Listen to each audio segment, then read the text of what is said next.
It's the Traumedy Podcast. Trauma plus comedy equals Traumedy.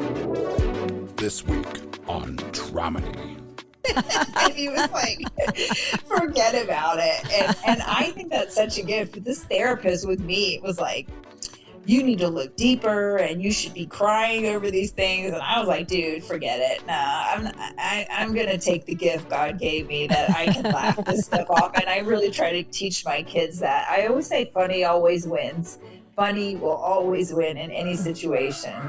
You're listening to Traumedy, the podcast that helps you take your pain and play with it. I'm Nancy Norton. I am a former nurse, comedian, and keynote speaker about the power of humor, why we need it, how it helps us. Bring the power of humor to your next event with award-winning comedian Nancy Norton. Nancy got out of healthcare for the same reason a lot of people get into it, to save lives. Message Nancy at nancynorton.tv.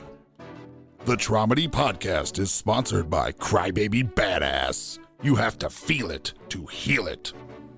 You are a Crybaby Badass luminary. See your light in the mirror.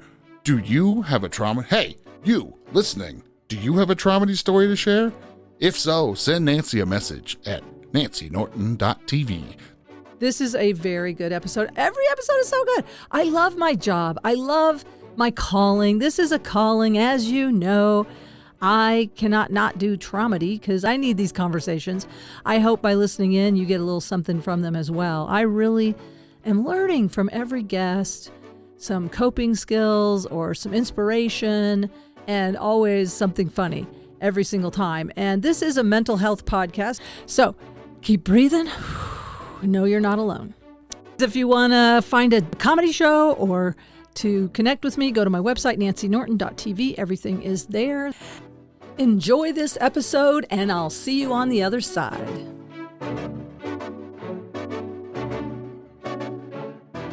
Welcome to Traumedy. My guest this week is a mom, a comedian, a storyteller, and a business owner. Please welcome Jeannette Rizzi, everybody. Jeannette, I always clap. Thank you. Thank you for having me. I'm super excited for being here today. I am so honored that whatever is in my algorithm connected with your algorithm, because when I read what some of your story is about and some of your performance is about, I was like, oh, perfect match for Traumedy. That's what I want to do. Mm-hmm. Help heal ourselves and others with Traumedy, help let people know they're not alone out there, that we've both come through a lot of stuff. And then every conversation, I have to be selfish, helps me heal a little bit. So thank you. Of course. That's no better way to heal yourself than connecting with someone else. Yeah. Especially when it's funny connection. Yeah. Yeah. I mean, that's the thing with Traumedy. Some people in Boulder, we talk about light workers and then there's dark workers. And then somebody told me I'm a gray worker, which means I'm not afraid to go into dark places, but I always return to the light, and I always picture I almost picture glitter. I almost picture like taking it into art, taking trauma into art and like transmuting it into, I almost got like spirit goosebumps, So yeah, I mean, it's cathartic for you and the audience a lot of times. So, you got to take that risk and tell the dark story. And I always compare it to that scene in Steel Magnolias that when she's, saying, I need to hit something. And it's so heartbreaking. And then they're like hit Weezer and they have that outburst of laughter. And I it's always my goal. Like if you can get someone to really that emotional crying state and then rip them into something hilarious, like it's the perfect combo. It really is. It really is. And I mean, we were saying just before what you were saying about your mom being the funniest person you knew. And I will say my son makes me laugh at some of the most triggered times because nobody triggers you quite like a significant other or a family member. You know what I mean? Because they're in that inner circle. And if you have any trauma in there and you're letting people in there, sometimes they touch in on something and it's like, like my son, he will say, and I even interviewed him on here one time and I'm like, it's usually best with most people to let people work through the feelings first and then make them laugh. Right. But when you know someone really well, he goes, no, it's best when they're right in the middle of it, like you said. Yeah, exactly. That's, the Rizzi family, if you know us, that's how we are. Like somebody's upset crying, somebody's yelling, and someone comes in with the gut punch of laughter, and we kind of all, move forward and have some pasta or lasagna, and then we just go home and we're fine. Did you grow up in a big family? The Rizzi family? So my father was a monk, a Franciscan monk, and my mother was a nun. And then they met and fell in love in New York City and left, obviously, their orders. And then my dad loved St. Francis, so he wanted to be surrounded by farm animals. So he moved us to this little town in Florida, Alachua, Florida. So it was just my brother. I'm the baby. Of course, that's why I'm a comedian. The older brother, older sister, and then my parents. So it was really just us. Everybody else lived so far away. So you had to be everything to each other. You had to be your community, and so let's go back to that, because that was when you messaged me. That's in your email line. What happens, when a nun marries a monk, they make a comedian, right? Yeah. So right. That's amazing. That's they when I started to do stand up, my dad was like, you can tell the story as long as you don't lie. Like neither one of us did anything when we were when my dad was in the monastery or my mom was a nun. They had both left independently. My father left when he was 22, the monastery, and he was going to Brooklyn College. And then my mother, she always likes to say, she'll say, what are my two favorite things? And I'm like, Almond Joys and Colgate toothpaste. And she's like, right, I gave everything to God. But when they took that away from me, I said, this is not for me. So that was it. No, that was her hard line. That was, and to this day, if she sends you to the store for toothpaste, if you don't bring her Colgate home, she is like, not having it. That's probably the only thing my mom is particular about is her toothpaste. But yeah, so then she went to Brooklyn College when it just became co-ed. And there were 5 girls, I guess, in the whole school. And my dad says that he watched my mom talk every guy in the class's ear off until one by one they all left. And then he asked her to the spring dance. Oh, and that's the story. Then they got married. So it's not super juicy anything, but it's sweet. It's a sweet story. Yeah. And you have a sweet dog. I just want to say this. I asked Jeannette to move to another room that didn't have an echo. And she said there might be dogs barking. And I said, that's fine. I just want to own that I'm the reason if anyone hears dogs barking, it feels like you're at home, right? Everybody that has dogs, a husband yelling or kids screaming, that's, just right at home. Yeah. But anyway, awesome. I hope your dog's okay and he's getting his needs met. And oh yes, he's feisty. There's 5 of them down there, so he's probably barking at another one that has his bone. It's probably what it is. Oh, okay. Well, if it keeps going, we'll see if we can hear you. Okay. Sure. Okay. Sorry. They'll stop eventually. All right. So yeah, there's 1 bone, 5 dogs. It's going to happen. That's mine. Mm-hmm. That's my bone that you have. That's like my family, 5 kids, and everything had to be divided equally. And it was a lot, Mm-hmm. So I get it. But anyway, so you grew up, you were kind of isolated in this farming community. St. Francis was your father's favorite, and he's the patron saint. I'm not Catholic. Of animals. Animals. And I am a vegetarian, so I do, and I have a strong, calling to be a voice for the voiceless animals, and try to protect them. And I don't know, was he vegetarian by any chance, or did he eat animals? No, he wasn't that religious, but he's not going to give up his meatballs, but he with a name like Rizzi, I'm guessing. Yeah. So is that Italian? He loves spaghetti and meatballs? Yeah, okay. Meatballs. That's fair. But he did, he because he was a New Yorker, he loved pigeons. When he was little, they gave him great comfort. So he loved our farm where he built his own pigeon coop and flew them. But no, yeah, he was definitely not a vegetarian. But he did like to go and take me when I was little to the auction, and he'd buy the cows that were sick. And then we'd bring them home and try to save them. Oh, and then we were not successful often because he was a New Yorker and didn't know enough. Didn't really know how to do animal husbandry, but More just good with pigeons, I guess. Yes, exactly. So when you messaged me, one of the things you mentioned, like, I don't know if this is what got you into comedy, was that you lost a dear friend to suicide, or was that just happened after you were in comedy and then you decided to do a deeper dive?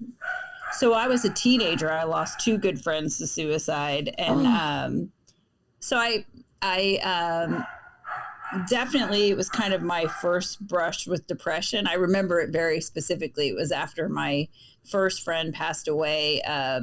It was the following Christmas, and I couldn't stop thinking about how sad his family must have been without him on Christmas. I remember that very specifically, that was the first time I was like, I think this is what depression means. Like, I couldn't stop crying over it and wondering how his family was suffering. And then shortly after that, someone who I was even closer with, she took her own life. So it really kind of set me on this path of trying to figure out how to survive it. And at that time, now you hear so many kids, they'll talk about their triggers and their traumas. But at that time, it was very much like, let's have the funeral, wash our hands, and not speak of this again. So I didn't know how to get it out. And I had gone to, I was just talking about this the other day. I saw, right then, I was still not 21. My dad took us on a trip to San Francisco because he wanted me to see the church where Sister Act was filmed, because obviously he loved it, right? Sister Act, of course. How could the nun and monk not love that movie? He maybe has a type, right? Yeah, you can say. And then, so we went and we saw the church, and then my brother and sister and my sister's boyfriend at the time, they're still married to this day, were all 21. They went down to the hotel room the bar, and I was still in my teens. So I sat on the bed, and in Alachua, like, of course, this is like a long time ago. On our farm, you couldn't get HBO unless you got that massive satellite dish. So we didn't have any of that. And I remember I flipped and I saw HBO, and I saw Rosie O'Donnell doing her stand-up, and right there I was like, okay, I think this feels so good. And she talks about losing her mother very young in that set, and that her dad, it's hysterical how her dad, she got her period, her mother had died, and he took her to he said, you need those harpoons. So he takes her to, like, whatever. The harpoons. I love it. And he's like, yeah, my daughter needs her harpoons. She has no mother. I don't think I ever heard that bit. That's hilarious. I remember it so clearly. It was hysterical. And I thought, this must feel like so good to have all these people laughing. And then I came to California, and I was in law school my first year, which is not where anybody should ever pick up a new hobby, especially like staying up late and doing stand-up. But I saw John Leguizamo, which at that time I didn't know was what a solo show or a one-man show was called. But he did Sexaholics. Genius, yeah. And it was genius. And then I saw how he talked about sad and talked about funny. He went in a totally different direction, like really in depth about sadness and heartbreak.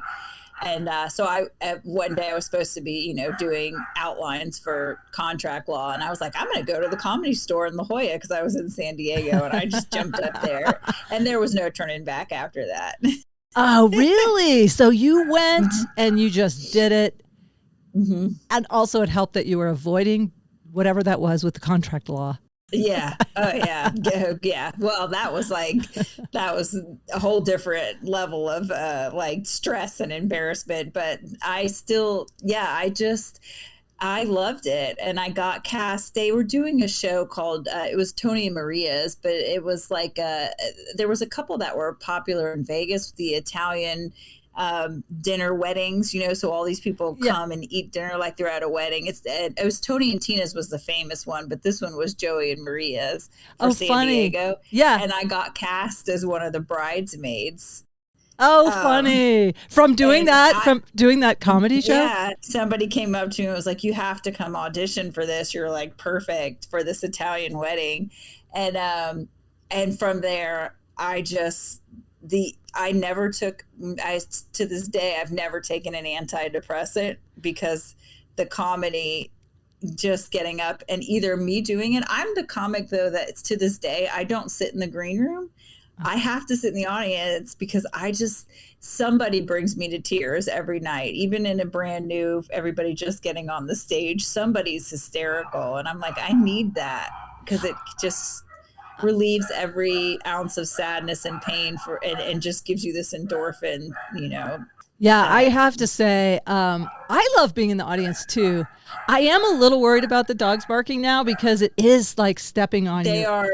There's people gardening in the front yard. I see them. Of course, they come right now. So they're. Oh, that's what it is. I was like, man, It's really not letting up. And I'm just worried that people won't be able to hear your beautiful stories because I'm like, it's a little like higher than, almost as high as your voice. Me. Yeah, there's just nothing. I'm wondering if I go, let me see if I go in the other room. It's just a little echoey, but it's, you know what? I think it's better than the dog barking now that on reflection. Hopefully the gardeners leave and then I can go back out there. Okay, thanks for accommodating. Sorry to get out of the flow. Of course. Getting into the flow of everything. But okay, where were we? We were just saying like how much you like to be in the audience. So yeah, I get it. Sometimes I like to be in the audience. I don't know about you, but it's sort of fun to like feel what they feel. Like it helps me when I go on stage to have been in the audience. It makes it not so much about me is when I get on the audience, like I'm here for them. Like I like knowing what that feels like just to that mindset. I mean, of course you can call back things, but also, I mean, let's just be real. Comics are a little neurotic. So when you're sitting in the green room and they're coming off stage and like the audience is terrible tonight, all the things they're saying, that also gets into your head where I'm like, I'd rather just go cheer people on and laugh and just let me know when you're ready for me. Yeah. So you had those two big experiences. And like you said, back in, whatever decade, I know you're a lot younger than me, but it's like, it's only been, I don't know, I feel like since TikTok that there's so much that has come to the surface about, trauma and healing. And yeah, I don't know, maybe in the last 20 years, but yeah, it was such an isolating time to go through those big losses. And it must have been really scary as a teenager, like, because death is a hard concept even for me now. Like it's just wild. Somebody's here and then they're not.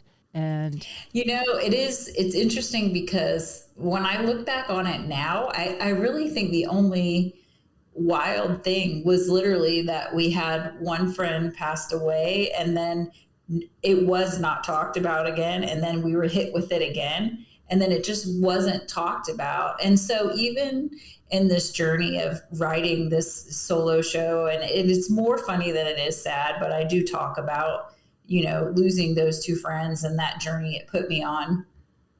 But for years, you can't talk about that. You can't do jokes about suicide. You go into a comedy club now and it's always talked about.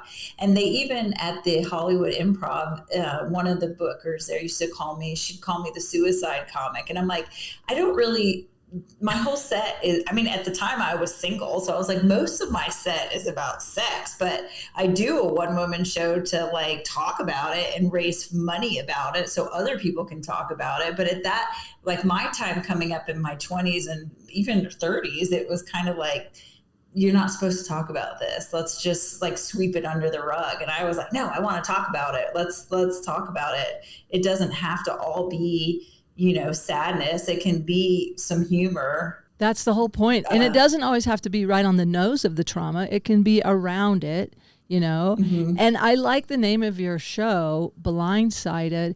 A friend of mine, Christy Buckley's been on a couple of times. And it's sort of like, she brought it up. She has cerebral palsy. And sometimes she's like, I forget that I have cerebral palsy.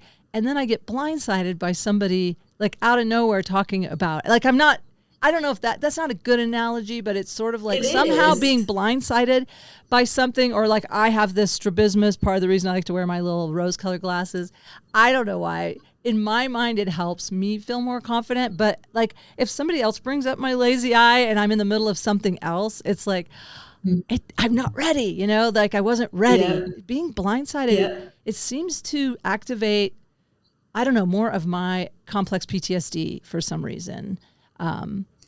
Did you, tell me more about that title. I talk about this kind of at the end of my show about, I go through a series of like, you know, obviously losing the friend and then getting my heart broken in crazy ways, not just like we broke up, but like he ran away and stole everything from my house, kind of like coming home blindsided like that. And then Shock. blindsided, I didn't know he was married, or like, you know, and I say like, the thing is, the message I'm trying to deliver is, you know, we are all going to get blindsided. You're going to get blindsided on things that hurt you. You're going to get blindsided on a joke. Like a lot of stuff is in life is going to blindside you. So big or small, like nothing is worth killing yourself or hurting yourself over, because the next thing is going to come and the next thing is going to come. And we get blindsided all the time. And it really does feel like the rug is swept out from under you.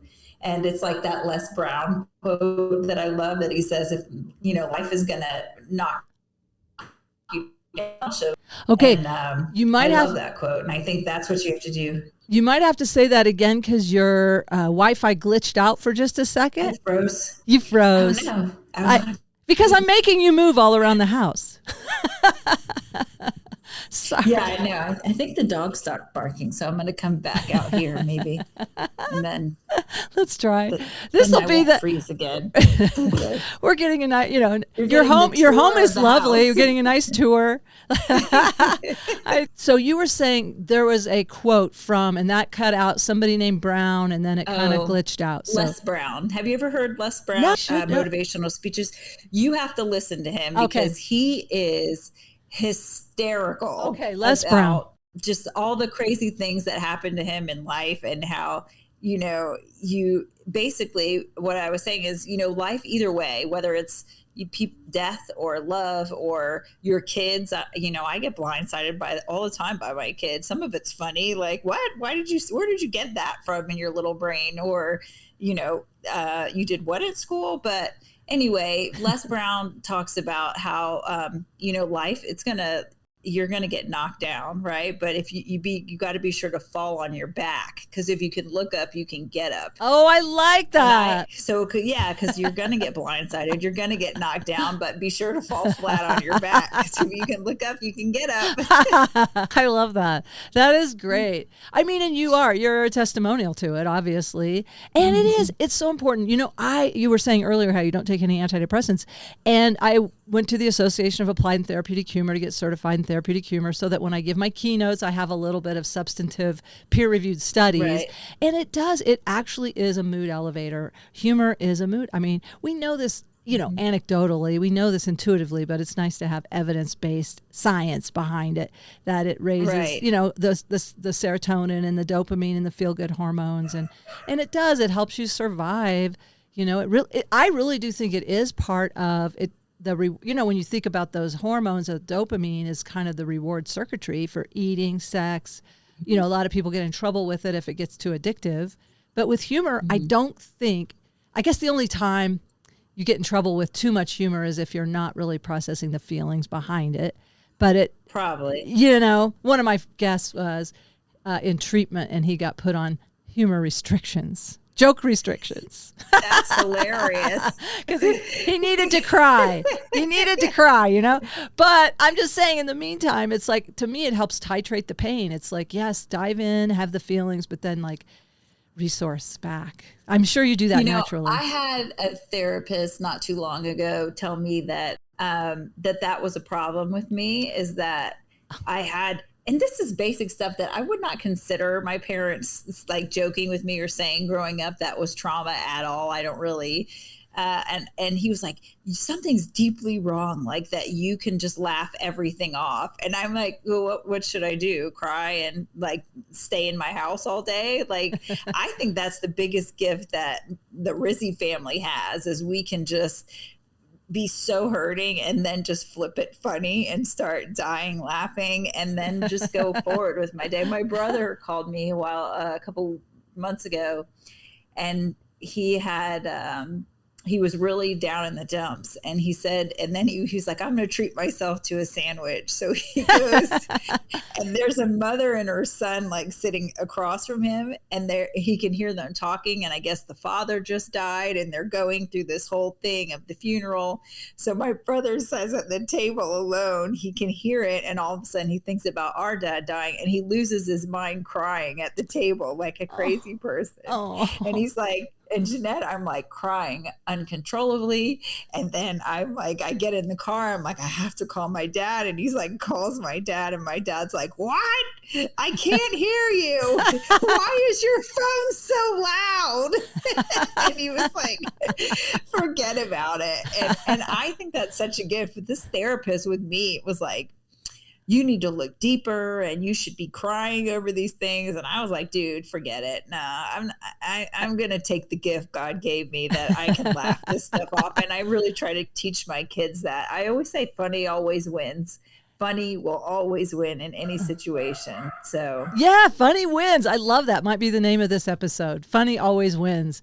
I love that. I mean, I do agree that, we do need to have the feelings. I feel that, at least I'm in a recovery program for adult children, and I will say part of our process is grieving. But some people are more efficient at grieving.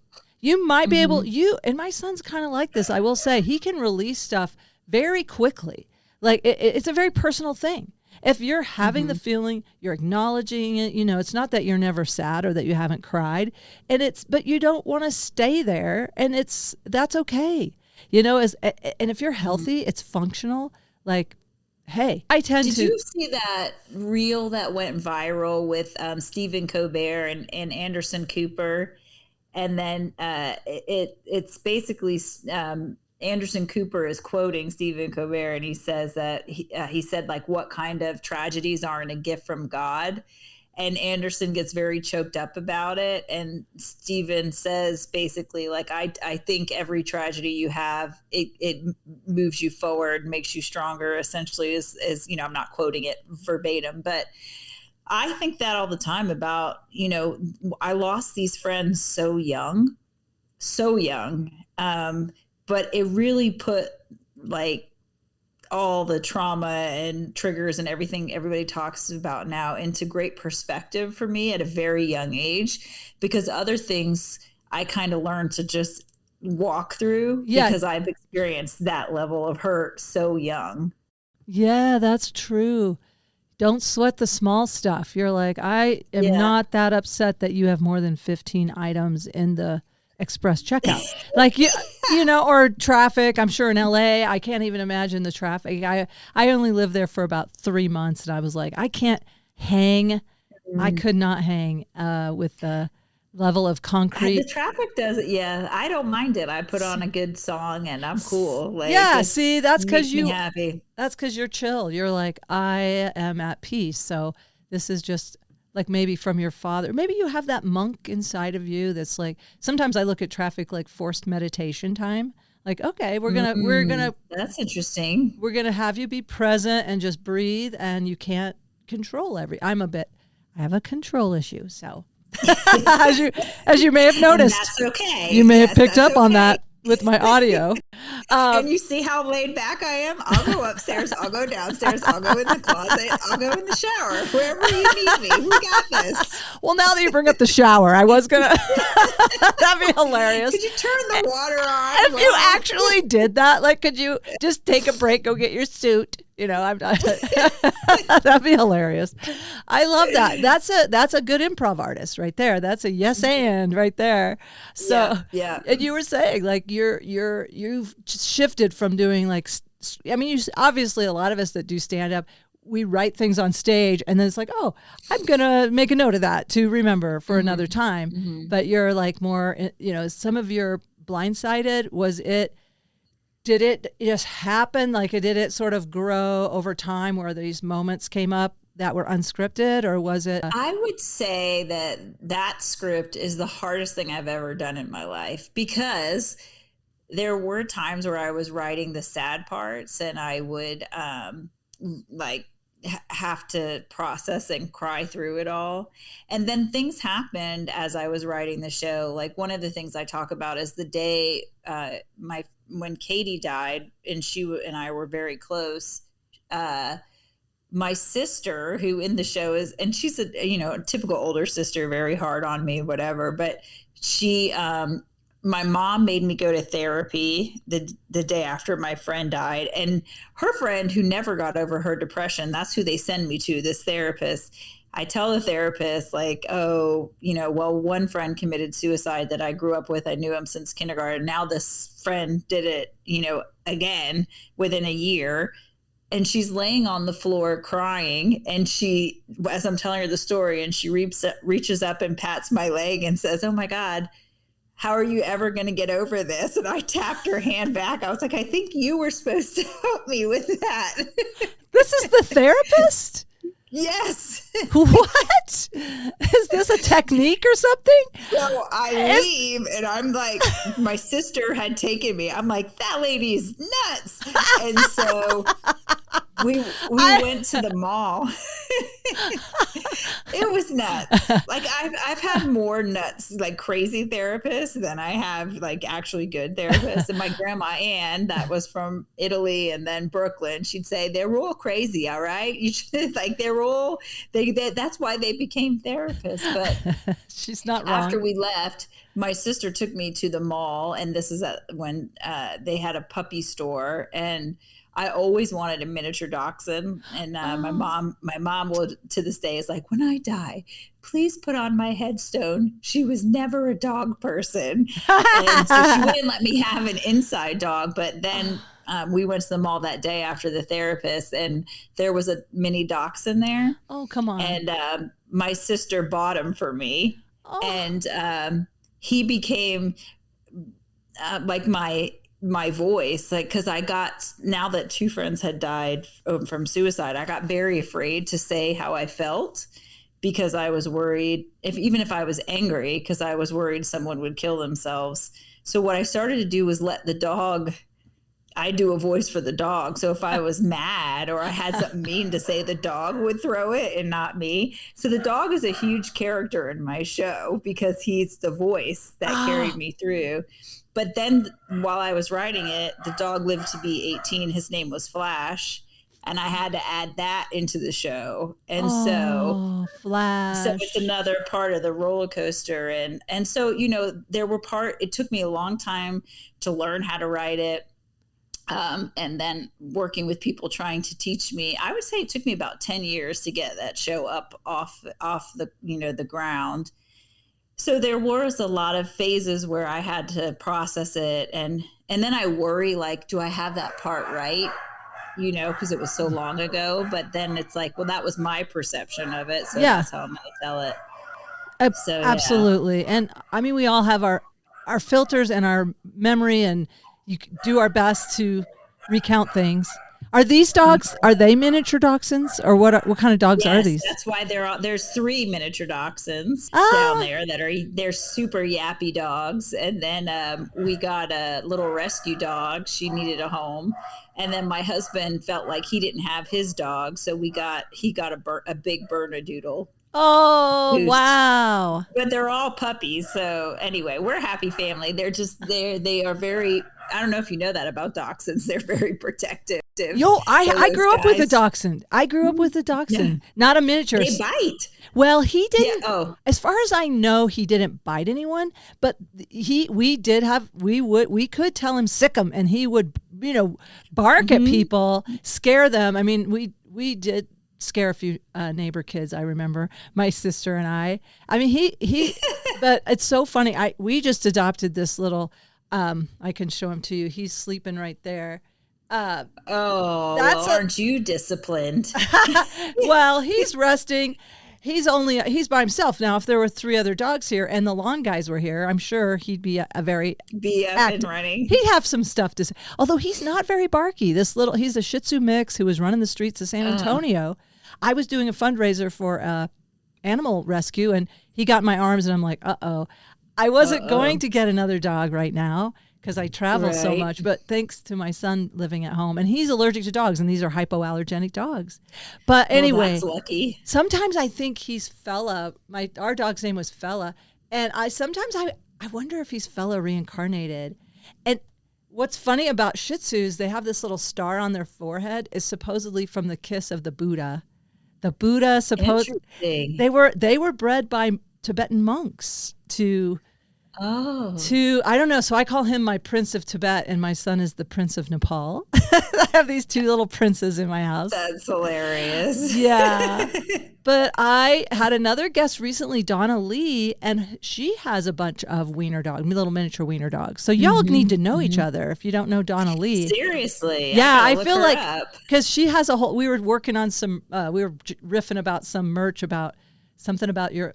I don't know. Just show me your wiener or something. It was something about wiener dogs that it was just a funny little because she has a fantasy of having all the dogs come running on stage when she's on stage sometime and doing a one-person show. Yeah, I have now I have Meadow. She's a dachshund, and she was like with me in my flyer for my last special because that's what I say. It's a one-woman show about friendship, loss, hope, and a talking dog. And so Meadow posed since Flash is no longer with us. But the dachshunds they're nuts. Like I didn't know that until we rescued the Chihuahua mix, and she doesn't bark at all. And these two they're nuts, but yeah. I love them all. And they all have their own voices, their own personalities. I give them all. So like my husband cannot win a fight because it's him against the 6 of us, me and the 5 dogs. So they all have their own stance. I love that. That you have like their personalities, and even when you're listening to them bark, I bet you can tell which ones and what's going on. And and isn't it interesting? Kind of. Gosh, that's so wild. My same friend, Christy, and I are very close. We've done a lot of trauma therapy. We've done a lot of psychedelic trauma therapy, but she has cats, and I have this little dog, and she just sent me a reel today of this guy. She goes, this is my therapy, like just talking to the dog like it's your inner child or something, and it's great that you can voice things through them, almost like a puppeteer does with a puppet, but exactly, but with like Sesame Street when they're talking about their feelings. Yeah. I mean, I would, when I was really depressed, Flash would talk me out of it. And some of my best jokes, which are like, of course, because the dog said them, completely inappropriate, like they work in the one-woman show because the dog is throwing it. But if I do that joke as me as a comedian and not storytelling, it doesn't hit as well. I get some groans, but the dog. Yeah, the dog can get away with it. Like people with their puppets can get away with it. That's a great vehicle. Is there now, so on stage, when you're talking for the dog, I'm just so curious, is there a stuffed dog on stage or a screen or it's imaginary? I have, if it's some venues, I do have the screen where the dog is showing. But if I don't have it, I just explain it. And it works it works well. When I first started, the first 10 years, like one of my signature pieces was about my wiener dog. Aww. And so I get you. I really do. They're special. There's something unique about them.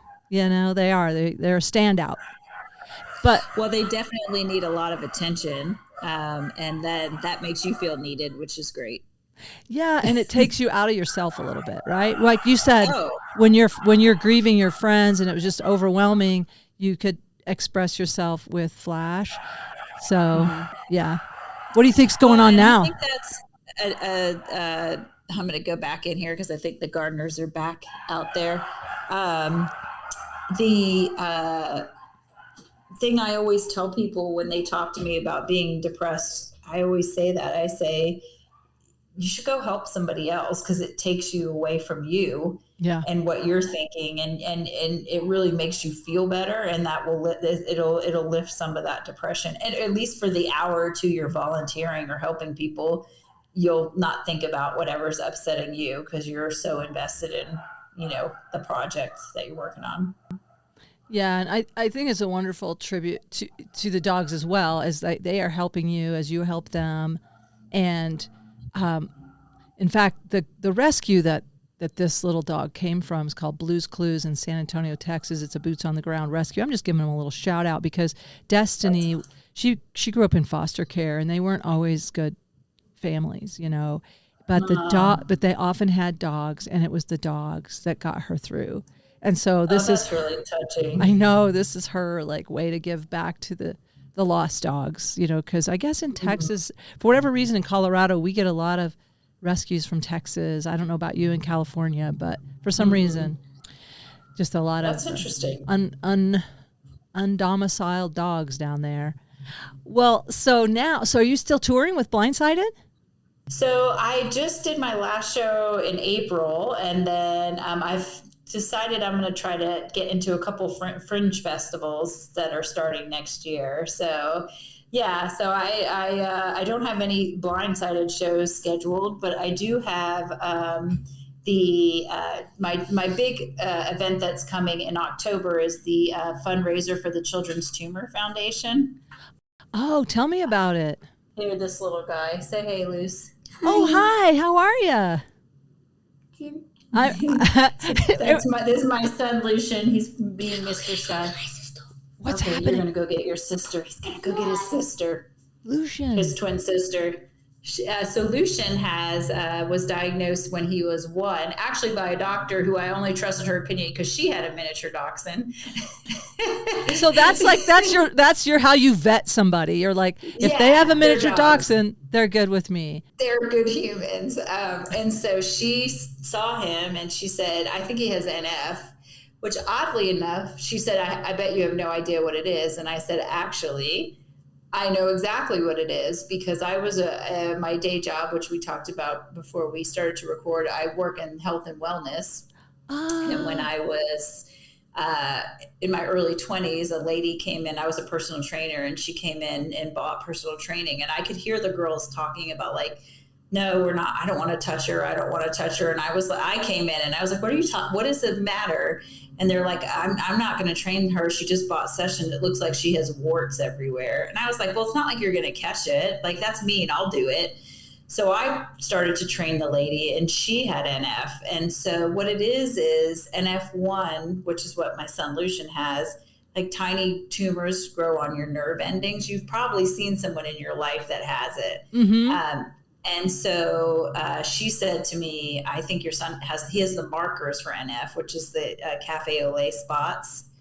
And so he was diagnosed with it. So every year we do an annual fundraiser or comedy event for the Children's Tumor Foundation.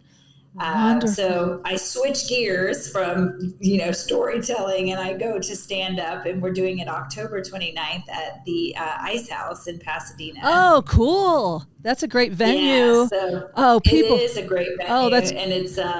And we've raised almost crossed the $100,000 border. So I got a little more to go to get across that. Hopefully we put another 30 or 40 up at this fundraiser and we'll get there. So it's a great cause. And like I said, it gives me a sense of like, I'm doing the right thing, helping obviously my son, but all the children that have this. And they do a lot of research, the Children's Tumor Foundation, to work towards bringing a light so people understand what it is, and then obviously different ways to help with curing or relieving the symptoms. Wow, that's amazing. I have good friends who adopted through the same agency I adopted through. Their son's from Guatemala, and he has NF, and their license plate even says NF1 on their license plate. Like they do, they're very active too here in Colorado in the foundation. Oh, wow, that's amazing. Amy and Sherry. That's a small world. A lot of people, they have not heard of it. They've never heard of NF. They don't know what it is. We've been blessed with Lucian. His only symptoms, so he has the cafe au lait spots, and then he has just a couple of developmental delays. But other than that, so far, thank God, we've been blessed that he has no other issues. So let's hope we keep raising the money. And the last one was really cool. Gene Simmons came, and I got up on the stage, and I told my first joke, and then he came over, and I said, like, our goal tonight is to raise a certain amount. And he came over and said, I'll write the check. You're all set. And I was like, well, that's a gift from God. Yeah, that's amazing. How did you get Gene Simmons from KISS at your event. Oh, isn't that nuts? So his, I think the dogs are under control now. It's probably because my husband and the kids are back. So Gene, he was friends with the comic that headlined our event, which was Adam Freeman. And so Okay. Adam texted me. He's like, I think Gene Simmons is going to come, but I'm not making any promises. And he was so awesome. Yeah. Took pictures with everybody. It was right when kind of the economy was going nuts. And I even felt bad asking for like people to make donations, but you have to, because it's the right thing. So, but he was super cool. And, the twins go to a private Christian school. And prior to that, Gene coming in, the head of the Christian school was telling me, he's like, I'm going to come. I'm really like, we need to get our gala to be a little more eventful. And I was like, well, you can come watch how I do this fundraiser for with comedy. Of course, like these comics aren't clean. So then when Gene came in, I told the head of school, hey, maybe you can ask Gene to headline the gala. You'll get good fundraising, done then. And then Gene told me like the most inappropriate joke ever, which I thought was hysterical with the head of the Christian school. I was like, you maybe skip that one. Maybe not a match. I love it. Hold off on that. That might not go well at the Christian school, but I thought it was hilarious. Yeah. Well, I mean, it's such a tricky thing. I do a lot of corporate gigs, and I do have a spectrum of comedy that I do, and it is always tricky trying to walk that line and try to do the right thing for the right cause. And now it sounds like your long guys are running a weed whacker or something. So this has been this episode. I will introduce it and say I am.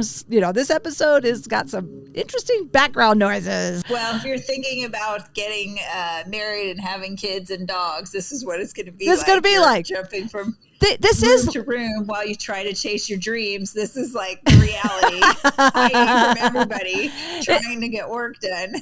Isn't it true? Like, as I'm a single mom, and I work with a brand called Moms Unhinged. Andrea Marie, she's produced this show because for mom comedians, it's super hard to, it is hard to balance life. It is. It's not as hard. I mean, there are a lot of dad comedians, but I'm sorry, that's still a patriarchy.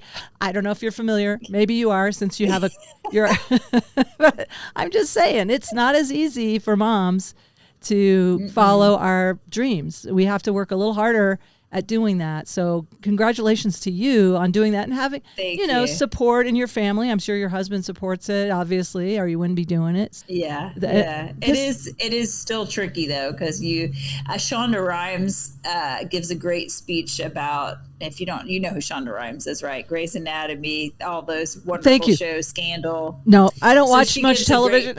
So yeah, thanks for filling in the blanks for me. She gives a great speech about how people say, how do you do it all as a mom and a working woman? And she's like, the truth is I don't do it all. Like if I'm doing great at one thing, I'm failing on the other thing. And it's so true. Like if I'm, selling out my one woman show, I miss stuff for the kids, or if I'm with the kids and I know I should be writing jokes, like I think I've learned that's been one of the greatest lessons from my kids is like, it's all going to be okay. You just got to give yourself some grace. I love that. Give yourself some grace. Yeah, I know. That's what when I look around and see, I hear my mom, who has passed on, and I have like, I don't know if they're watching. I'm just like, I'm not dusting my house. Okay. I'm not. I'm like once in a while when it really like cobwebs, then I'm like, okay, now it's to the level where I will, but I don't do maintenance dusting. No. I used to go do my hair and makeup before all my little stand-up shows and before I was on podcasts. And just now it's like, there's no time for it. And it'll come back. They'll graduate from high school, move on. But I'm like, it's all right. I got to do it because it fulfills me. And I just may not look as glowy as I used to, but I'm still here. Well, you're lucky you're blessed with, radiance, you've got good genes. Just put on these rose-colored glasses. This is my new makeup. It kind of covers the bags a little bit. Right. Whatever. Right. And so, hey. I might steal that one from you when I'm on stage next and not feeling myself. I'll pop on some rose-colored glasses. Highly recommended. I picked these up. I was actually looking for reading glasses at the airport at one of my gigs. I had forgotten my reading glasses and I can't see anything. And I went into, the sunglasses. I thought, well, surely they would have some reading glasses in here. And I put these on. I'm like, they changed me. I don't know what it is, but I can't look back now. But I highly recommend Rose-Colored Glasses, that whole song. Look through some rose-colored, and humor is kind of like that. Looking at trauma through rose-colored glasses, it's more manageable, Absolutely. And so before we have closure, I just wanted to ask you, did you, you said you had a business with wellness and health, but what is your business and how do people reach you? So I own Pure Sweat and Float. It's in Woodland Hills, California. And so we are a health and wellness studio. We have contrast therapy, float therapy, and then we have infrared saunas. So it's great to come in, detox, relax, de-stress. We are the place for that. So if you're anywhere in Los Angeles, if you can send us a message and say you saw this, we'll give you a free session of whatever you'd like, and you can come on in. Well, how do people find you? Do you have a website, or what's your Instagram? So we are Pure Sweat Woodland Hills, but you can also find me. I'm Jeannette Rizzi. So I always like to say it's 2 N's, 2 T's, 2 Z's. So it's Jeannette Rizzi. Even if you send me a message on Instagram, I will also hook you up with a free float or a free contrast therapy or infrared sauna, anything you'd like. That sounds nice. A free float. Yeah. Yeah. Is it like sensory deprivation kind of thing? Yep, you could do that. You can go with completely pitch black, no sound, or we do have float tracks that can kind of just, you can kind of zone out and float with the stars on. Ooh. Or if you're like me and you can't sit still, you can put on just like a comedy podcast and move around the little tank. It's reminded me of an Ab Fab. Did you ever watch Absolutely Fabulous? Yes. Did you ever see the scene where they're in the sensory deprivation, but they're drinking and smoking cigarettes? Yeah, that's totally me. I said the other day, I said, I opened this health and wellness business and I'm like the least well person in the room. Like the stress of owning a business is like a whole nother level. The irony of life. Well, that's true. They say we teach best that which we need to learn. I think that's what I'm doing with Dramedy. I have to learn to laugh at myself more. And I tell you, the loving universe, higher power, God, whatever you want to call, God is always making me laugh at myself. I don't know. I bend over once a day at least and I hit my butt on something and I'm like, it's a little pat from the universe. Like, don't take yourself quite so serious. Yeah, a little love pat. You're taking yourself kind of seriously, Nance. And I'm like, I know. Right. I know. Well, I so appreciate you taking the time. Is there anything that we didn't touch in on that you'd like to touch in on? No, I think we got it all. I'm really excited. And again, if you're in Los Angeles too, we'll and you follow me on Instagram, we'll get those flyers up. We're locking down the final comedians, and maybe one year, Nancy, you can come be our headliner. That would be fun. I would be so honored to be on the show in any capacity. So let me know if I can help out, or if you ever get out here to Colorado, there's a really nice comedy scene out here. I have a guest room. I always tell my guests, I have a guest room in my house, and a Shih Tzu. Nice. You can bring your wiener dogs. That's okay. Oh, well, that won't be a peaceful event, but we should have recorded in the float. that would have been. We good. could get a little a little floaty thing for your laptop and just kind of. Well, yeah, I could put it on the neck pillow and just let it float around. Of course, with my luck, they'd probably be doing construction next door, and you'd be. Yeah, the plumbers are there that day, of course. Yeah. Well, I think I think folks can hear you. I just wanted to make sure people could hear you, and I think it's my ADHD too. If I'm on stage and there's like weird little artifacts in the microphone, I cannot concentrate. It's projection on my part. I just get distracted by those little things. It's hard for me to focus. So I project that other people have it. And I don't think they do. I don't think as many people have that issue. They're going to understand you. So I hope so. But I'm really thankful that you brought me on, and this was a lot of fun. It was nice to laugh. Nice little pick me up on a Sunday afternoon. Yay. Thank you. Thank you so much. And tell your family thank you. Did you want to show us your dachshunds or anything, or are we done? Oh my gosh, if I go down there, they'll probably go nuts. Let me see. I was just curious. It might be kind of fun. But before we go down there, let's do the closure thing before, so we have audio for that at least. Anyway, thank you so much. Thank you, Jeannette Rizzi. Thank you. Thank you for having me. Jeannette Rizzi, everybody. Oh, that's why they're quiet. My husband has them all on the patio. Hold on. Let me see if I can. That was nice of him. You're going to hear him going. Nuts. Let's see. Let me see. Hold on. I'm just curious to put Let's see.